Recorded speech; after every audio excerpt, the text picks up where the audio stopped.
Man City twayibona canke ino migwi itatu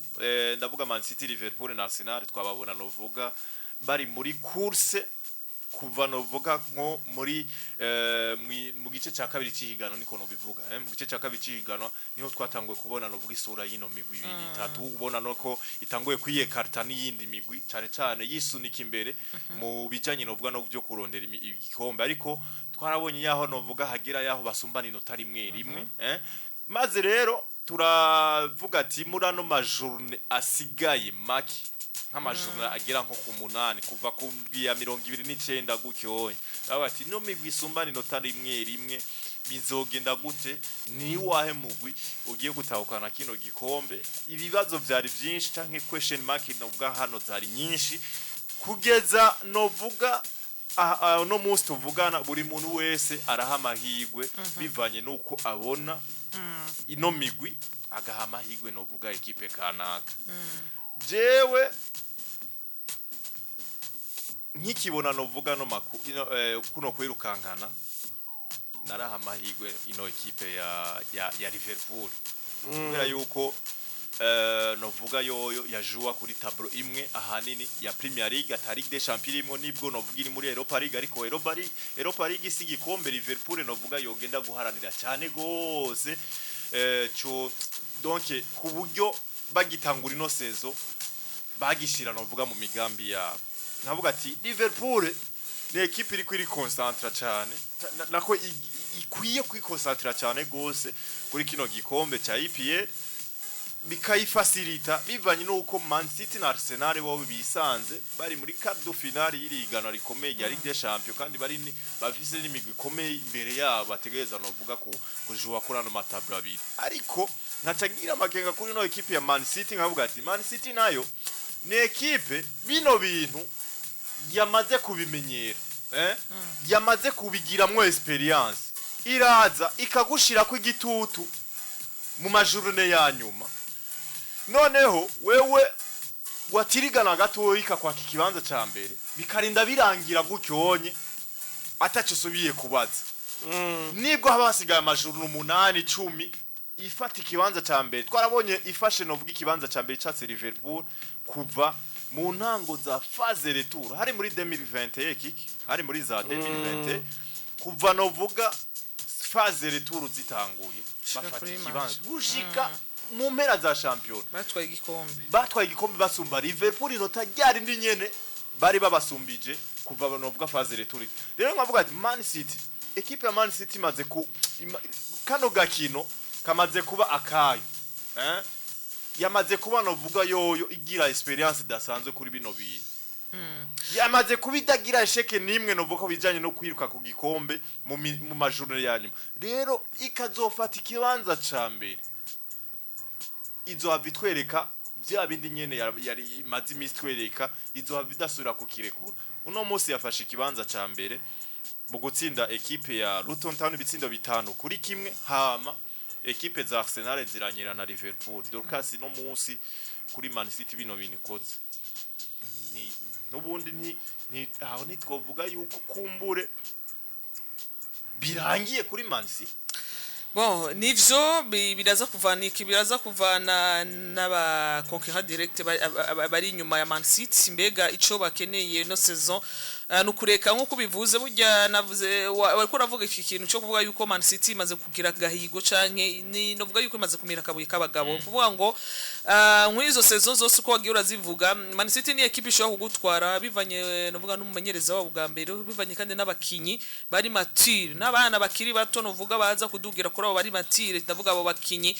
babakambwe abo bakinyi bamaze kumira kabuye kabagabo baza bakomeye uyu munsi form arimwo witwa Foden nta muntu yamubona nivyo n'umwana twagiye turabona anda 18 uno mwana twari ibikombe vya mondial hari abakinyi bari mu mode 17 murantunga n'umukinyi ashobora kuza uyu munsi niwe vyitwa yuko hese equipe cyane ugerageje kuraba navuga statistique ziwe ariko n'umwana agerageza gukurira hehe ku ruhande rw'abo bakinyi beza bahari bakuze ndavuga ba Kevin De Bruyne agakurira ku bakinyi nka ba Rodrigo agakurira ku ruhande rw'abo bakinyi bose ngo arahagatiwe rero urumva point fort ya Man City si n'abakinyi point fort ya mbere ya Man City ni mugabo yitwa Pep Guardiola uyu munsi Pep Guardiola ntashaka navuga numugabo ubona yuko muri Premier League amaze kumenya mbega mu gihe gikwiriye ishobora kwifata gute au moment opportun kuba ngo asohora ivya muzinga hageze wabivuze yuko muri phase retour niho kenshi tukunze kubona uravyibuka yuko yigeze ekipe ya Arsenal mu mwaka uheze muri Boxing Day ni ekipe yabaye ya mbere baravuga ati ekipe irangije Boxing Day iri mu kibanza ca mbere iyi ekipe mu biharuro bimaze kwigaragaza ni ekipe ishika ku kanyuma mugabo nabanyene barabonye yuko habuze iyo manque d'experience ku bakinyi bari bakiri bato bari bakiri très jeune ntibazi kuvuga akujera benshi mbega baravuga ati izi nkino zisiga kwa Arsenal ziraza kuba navuga pression ku ruhande rw'abakinyi bari muri Arsenal bivanye n'imyaka yabo mikenya bafise ariko ku ruhande rwa City uyu munsi bakoroke mu kibanza cambe ata muntu numwe yabona neza yuko City uravye uburyo defense yabugwaye uravye absence za Kevin De Bruyne uravye yuko ni City tuko turabona yuko nivyo ni City meze neza imbere ariko ni na City inyuma ishobora kwankesa ibintu revye ariko biratanga isura nka umengo Arsenal yari meze neza muri defense ni Arsenal vise busatirizi bwize vise bukasa ko bari imbere bameze neza twako turabona yuko equipe ya Jurgen Klopp abakinyi nyuma yo gutangaza yuko azosoka muri Liverpool twabona umengo abakinyi biyo babaye sude uburyo bakene kugusezera umenyereza wabo n'igikombe ivyo byose twako turabona umengo birakunda uravye performance za Diaz hari ukaraba performance zabo bakinyi ndavuga nka Mohamed Salah garusa avuye mu mafungo n'abandi ariko City mwengo twarayegeje ku ruhande bivanye nizo karanse twako turabona Ruben Diaz uno mukinyi Kari Walker mwengo ararushe n'abandi mazino mwengo iyi equipe ya City igenda giye Kagondogan ba Riyad Mahrez wamengo hari ikintu cyahindutse muri City rero nkavuga ni City irashobora guhinduka ivyo byatugaragarije City irashobora guhinduka igatakaza n'abakinyi bamwe bahora ari ingendegwako mugakuye ko bafise long for je ku ruhande rw'wanje ingufu za City na handi ndazibona jewe ndazibona muri Pep Guardiola uyu munsi rero novuga point fort ya mbere City sumbije imigwi ibiri iri kumwe nayo kuri course nibaza yuko ziyagaze ku bagabo bahagarariye ino migwi ku ruhande rwa Jurgen Klopp nibaza yuko nawe nyene abakinyi biwe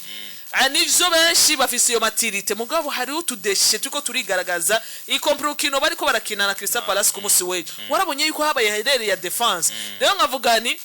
kuri match ya Manchester United urumva munyegore nawe nyene ntiyababaniye ati udukosa twafi na hafi utudero nitwo ahubwo Pep Guardiola yagerageje gukorerako nitwo yagerageje gukorerako uyu munsi biriko biratanga resultat nziza resta savoir nimba dushobora kubona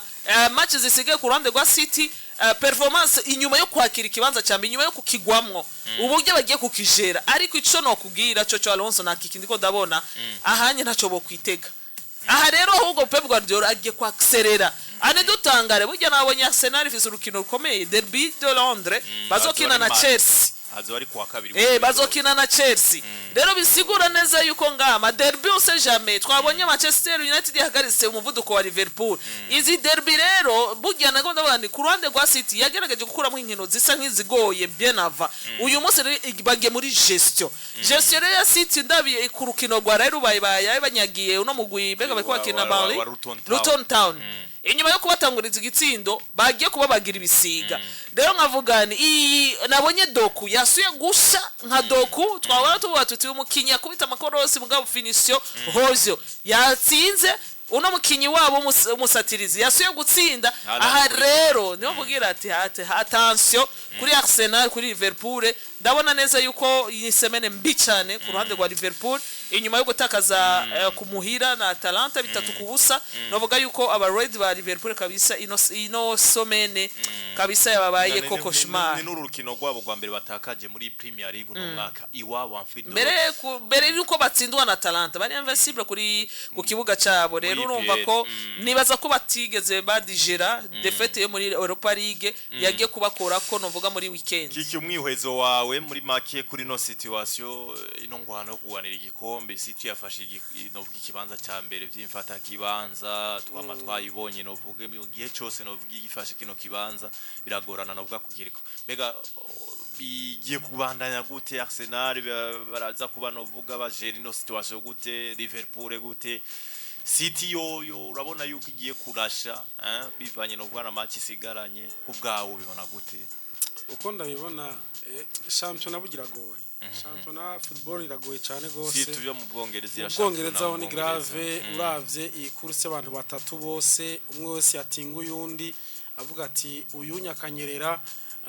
jewe nzuba ndahafashe twarayibona ejo tukabona Arsenal irafashe kwa cha mbere higeje tukabona Liverpool Man City ntivyari bwabe ko turayeze Man City equipe maze novuga ko sezo zitatu twari gikombe iri kwikwa ko kindi gikombe isazigira kane gikurikirana urumva yuko bo bavuga bati twarigeze kunyerera ariko Liverpool irabitomboreramwo Arsenal hagiye bitomboreramwo bagoma bahindura rero kuri no journée ubona yuko benshi bari bitezwe bavuga ati okay ku munsi wa gatandatu Man City niyo yakinye irakuye muravuga ati akiwacu twakuyemo ka Luton Town turagatsinze turafashe ikibanza ca mbere vyifata kibanza rero wewe Liverpool wo Arsenal katurindira ivyiwawe kandi kanatsinda ico womya coco nuko iyo migwi yose arose yakinira muhira ihose yari muhira Man City yari muhira Arsenal yari muhira Liverpool yari muhira Crystal Palace rero uri kuraraba Liverpool kungene bimeze sinzi yuko ivyereke ko n'abantu byarabatangaje Atalanta batsindiye iwabo muri Europa League quart final en plus bitatu kubusa bose baratangaye gutangara kwabwa ati nari bigenda gute ko tubona yuko hariho amarotura ariko arabubunye ukabona uyu Trent Alexander-Arnold yagarutse ukabona aba Jota bagarutse n'abandi ba Konate barahari ba Robertson barahari n'abandi ariko baragaruka mu kibuga ukabwa ati none bigenze gute bitatu bibe harakuzwa bitatu kabisa batabimyeze bamfu ariko kucugaruka sasa muri Premier League ukavuga ati uko biri kose focus kuri gikombe cha Premier League ariko ukabona Crystal Palace yajeyo ivuga ati imigwi nk'iyi itaje vyirimwo turayibuza gutwara igikombe si Crystal Palace iri kurarondera Big Four si Crystal Palace iri kuragwana ngo ntikoroke ni Crystal Palace iraho ariko iyo uje bajeje muri Premier League ntubabwira ngo bikini biki batsindakiri kare Liverpool nako itagize ngo igomba rigitsinda abaravye rukino warabona ati vraiment babuze chance kabisa gutsinda no kwegariza biranka ivyo rero ico novuga Liverpool yavuga ati biranse igikombe kiratakaye kuko muri izi journée zisigaye burya si ni journée zitanu zisigaye match zitanu kuko yari journée ya 35 hari kirarane batarakina Man City ifise kirarane batarakina cyo kuri journée ya 29 Man City na Arsenal na Liverpool bose arase match baske journée standard base match standard vyumvikana yuko rero bobo ushaka kuvuga ati ngaha ntarere ndakorera Liverpool yakozerera muri ico gihe ukozerera hagati y'abantu kuko wibuka ko Liverpool yakozerera kuri Manchester United kunganya nabo aho isanga yari isumbye manota abasamaye ndavuga igihe banganya Man City na Real Madrid na City Arsenal na City ibitomborera mugira difference de 2 points nayo kinganya nande na Man United ikivuga ati ntangorane catunganya nande na Arsenal mu kibanza ca mbere Arsenal bo badusumbya ibitsinda ariko ngaha kuca yari hafi kunota ngaha ikitakaza igikombe cuvuga uti aha rero ikurse singine vyogenda Arsenal gitangaje nayo tutarinjira mu vyirukira ingene vyagenze Arsenal ibonye ko match ya Liverpool tawo saa 9 ya Arsenal 37 ibonye vya Liverpool ikoze urinzo uwumva ikintu cyabaye kuri umwe uvuga uti aha rero naho gufatira twiruke nande na Man City ariko nabo nyene si ngombwa ntibyari ngombwa yuko babatsinda oya ejo ndakubwira baba bavuga bati twari turi muri kuse n'abatatu abari munsi ntubatubwira baza bavuga ati turako twotsinda ariko Aston Villa nayo ivuga ati twarawe turashaka Big Four twaye ko Tottenham yanyereye rero Arsenal gutakaza ni bimwe vya Arsenal bitangwe mu mwaka uheze ko vyabaye twabonye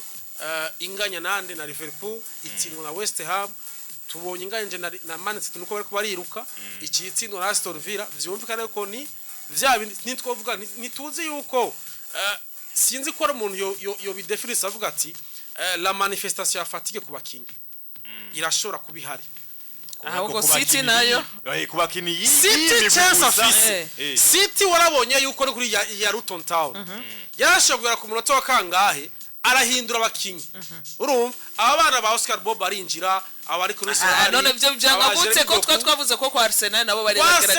bagerageje nabo nyene bafise ba uyu ari abantu b'abakadre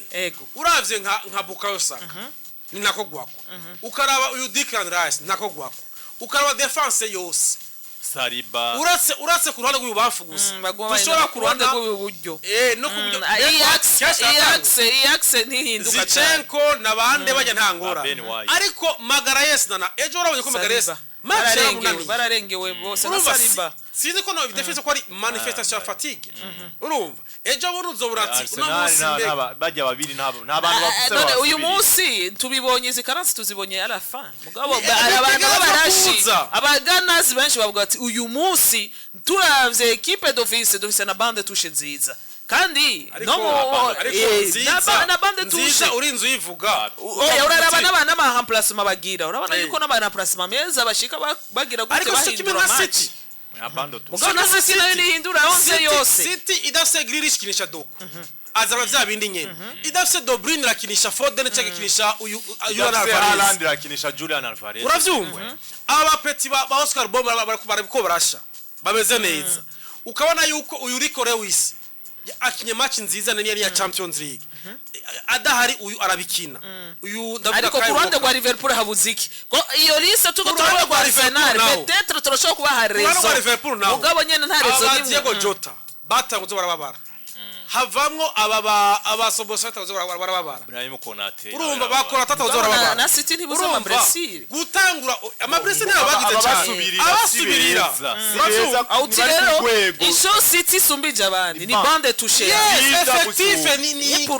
none ivyo bintu tubibonye ubunye kuko kuri course ega course ntitanguye muri weekend ni course itanguye byava kwamizako ndiko ndakubwira kwamizako ujana gabo karimwo muri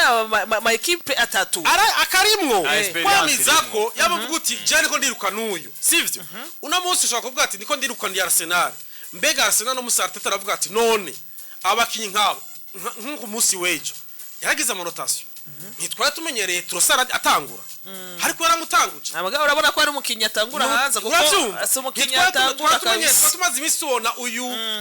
Kayafeta kina arapontari ariko umunsi amugarukanye inyuma kandi mu rutika gatoyi byumvikana yuko ivyo hari gihe ayo marotasiyo ayagira sero ivyo bashaka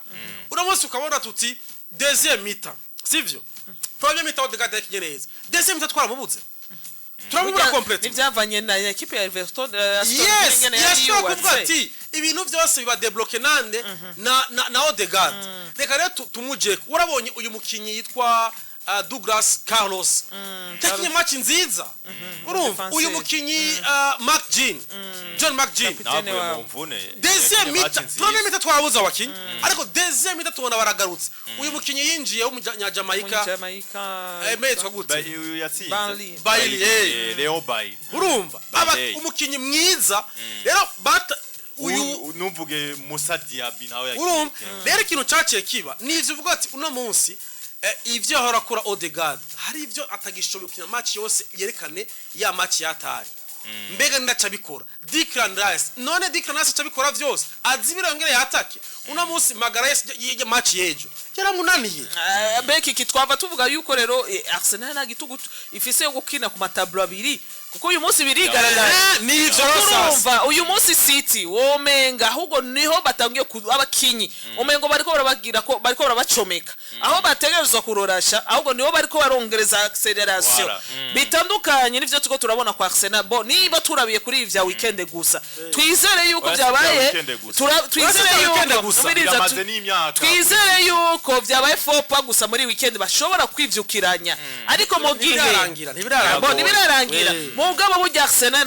nabonye ifise calendrier goye par rapport y'indi migwi iyi migwi ibiri Arsenal ifise calendrier goye ifise inkino zigoye gusa ari niyo nzi ko ndagira ko ubwoba ku baganazi eske burya abaganazi nibuka ko nigeze no kubaza iki kibazo barabwiye ati ngo yego bafise effective nziza yo kugwanira amatablo yose uyu munsi bafise kugenda hariya imucen kurekipera nimba bashaka kubandanya muri dernier carré ariko kandi bafise inkino zige kuza zizodetermina Wolverhampton muri weekend ndio kubakina na Chelsea ego iyo uzomengo burya nsima cikirarane nabo ya Chelsea umengo ni ya champion ni ikirarane cha 29e journée batakinye rero bisigura ko ku ruhande rwa Arsenal burya sizi ko iyi defeat sho kubakora na cyane yuko bukica kabiri bashobora kuja hariya kandi naho nyene bibasaba gutsinda rero nibaza yuko ikibazo kiriko ntibameze neza aha rero ndiko ndagira ubwo kwa Arsenal eske bashobora kwibagirwa ibibabaye ko gutakaza ikibanza ca mbere kuko nibo bari favori ko turavye kuri Arsenal niyo yatsinze imigwi yose niyo yashoye kuyitsinda ngo bo byabasaba yuko gusa nimba bari kunganya bakaca bigumira mu kibanza ca mbere uravye n'ibitsindo karaba n'ingene confrontation zagenze kuri iyi migwi ariko urumva yuko batakaje ikibanza ca mbere ariko kandi bafise urugamba kandi calendrier Arsenal par rapport y'iyi migwi yindi iragoye kuri City imigwi yose bazokina uretse iyi Tottenham bazohereza yose na sur papier haba Wolves na Chikirondera haba Fulham na Chikirondera haba Mbere bakina nande umenga West Ham na Chikirondera iyi Tottenham bazohereza niyo kame mvuga ati ko turi debata turako tworondera muri classe européenne ariko ivyo muri Premier League nkazo twovuga ntigishobora kubuza gwasanga umaranyere yaranganyije gwasanga Wolves iramumereye nabi nivyo yenda kubwira yuko ntiyararengerana gusa bimeze ucyo turibuka sezo biko ariko na Liverpool ya 1 point batsinze match bose 8 badahagarika bose ahari kwinota rimwe biraka ko Liverpool rikuramwo riraka ko Man City ritakaza bihera batsinze rero mbona ngaha uravye ibi vya byarabaye majoro 5 ya uravye ibi vya Pep Guardiola avuga avuga ati rero sasa ngaha sivyo ngira ndabe ingene ndabigira effective ndayifise abana bakiri batarekora bamenyereza avuga kuri Wolves jewe nite kuri match yande ya Man City kuko bunye aratekanye bitanu yatsinze rutonde agiye gutegura match ya Man City bazokwakira hirya yejo match ayitsinda tayitsinda agaruka muri Premier League ati dushire binguvu ngaha sasa baduge ngaha Arsenal yo c'est vrai Arsenal baramaze kuba miri kabisa bwa ati ubu ntiduteka zinguvu tubandanye bazobanda batse ko ntibizokorwa Chelsea yo bahuye nibaha umwanya Tottenham nuko nyene kurarondira iki rondera Big 4 nizindi Panama Manchester United hama Everton Manu urazi yuko ihuye na Arsenal eba nubeya rero vyumvikana Arsenal na Liverpool banyereye gusubira kugaruka ntawo bizi birashoboka ariko nibi ubona yuko ndavye kuri Liverpool nivyo barako ratangara kuko Liverpool ho baragize na ka avantage baronse Jogo Jota ragarutse kumbure bashobora gusimbuka nabo ba Cody Gakpo bande Trent Alexander-Arnold aragarutse ashobora kuzarasimbuka n'uyu mwana agize uyu mwana yitwa Bradley uyu mukinyi akiri umwana wene bivuga yuko atamwe imimenyerezo uyu Stefan Bajcetic ariko aragaruka vyumvikana kuri izi match zitandatu arashobora kuvuga ati ayo marotation ndayagire kugira ngo bamwe ndabaruhurire vuge baba Manchester bande sur papier nabonye ntibafise izigoye bafise Atalanta ba jeudi Fulham samahigo ariko no musi Arsenal biragoye ingene Arteta yovuga ngo jewe nduhurire Saka nduhurire Declan Rice nduhurire Saliba cyangwa Magalhaes biragoye cyane gose. biragoye cyane. Liverpool yo ifise Bergamo ku wa kane, Fulham muri 34e journée afise Everton, iyi rero ni derby nayo nyene ikaze. West Ham ama Tottenham ama Aston Villa bazorangiza kwa Wolverhampton. Nizo equipe novuga match standard zika kuri Liverpool kugira ngo champion irangiye. Jewe Arteta ari ikintu je kimwe ndamwagiriza. Kuri defete yes jo cyane. Bana wanashima yejo nuko wanashima yagiye aranagira nayo mahigwe azaratsinda match. Mugabo ugiye kuraba no vuga uko ngena hindagura animation yiwe. Uwitwa Declan Rice yamuzanye nimero 6. Mugubu siyagikina. None Thomas Partey kuki atamukinisha? Basi unye arizera cyane gose Jorginho kuri nimero 6 uraba nizi match za Ligue des Champions Jorginho abahari ari kugiye kuraba Arsenal nta mu nimero 6 burya iri kwirakinisha muri no misi umukasera ari full kabisa uvuga ati nkuru Kandarasi akina muri hole tari gwiwe tubona cyane muri offensive mubona cyane gose aduka kandi Kandarasi abafise mu nimero 6 bashizeho hari yanyu Arsenal c'est une équipe offensive irataka ariko ifo yuko bayiga no kuzibira kiki gusa ikintu cyabaye ku munsi weje ejo byarangiye jewe nabanje abantu avuga ati okay igitsindo ca mbere coco urabona yuko bahanahanya amapasi iki defense iki barica mu gyahunye ica kabiri navuze nti kuko yari nka Demitel bakumupira muri uwo mwanya nyene tera imbere hariya Oli Watkins navuze ati none vyagenze gute Watkins abe ahagaranye na Smith Rowe baya bahungu wiswe Magalhaes ujya nta corner yari Saliba ni bari ku yari kontra attaque sinzi waratanze pass oya ndavuga action mbere yuko barekipera umupira kote Aston Villa jene baza ko yari corner hama aba defenseur baraduga umva rero hacha Smith wenyene acha yisanga urabe ingene premier match yose uwiswe Oli Watkins yagoranye wewe uri mu defenseur burya woshobora nuwe akora higana na Haaland bitiro 19 woshobora gute kugira kubahuka kuvuga ngo jewe ndamuhimetero ndamusize hari oyashira kandi yuko ujya muri profile ziwe nta kudefenda azi niyo aragicindira Smith umwana akiri muto nk'uwo yari bwashure yavyo bikana yuko ni defense mbona yuko si hano kuri Mikel Arteta niho tugiye kubona kumbora kanyarigabo yana kanyarigabo karimo ari anye turafisa abamenyereza babiri bamaze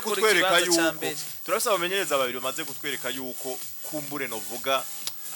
ari abantu bamaze kumira kabuye kabagabo uyu Jurgen Klopp na Pep Guardiola uyu unye Mikel Arteta kuri ibintu ariko aratwereka